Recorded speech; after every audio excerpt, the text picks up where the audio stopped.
what are your 3 strategies of closing a high value deal? I think the key is to always sell without selling. The moment people feel that you're pushing too much, it defeats the purpose. If they understand that you're adding value in whichever capacity, then that's far more advantageous.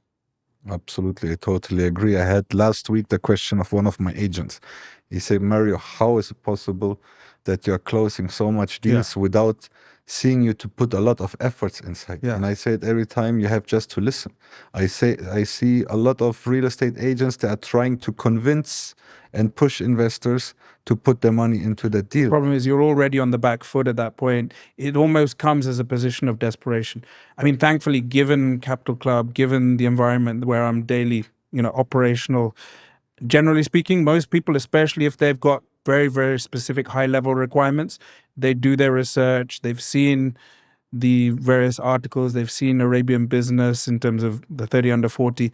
These types of things help to gain a little bit of trust.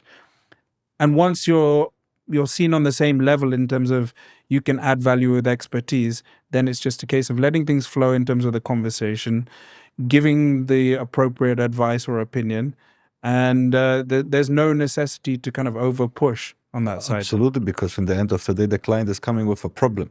Exactly. So you just have to find a solution.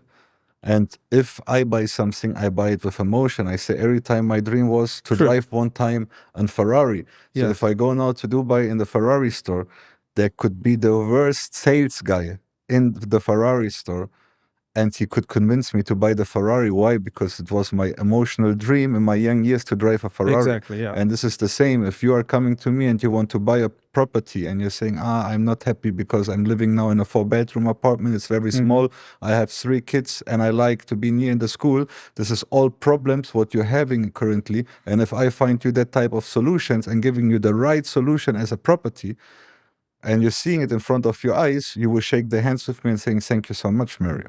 So this is, I guess, everything what's meaning to get a skill about the understanding what you are selling and what the buyer is looking for. And in many ways, the higher level the client, potentially the higher level of the magnitude of the concern or issue as well.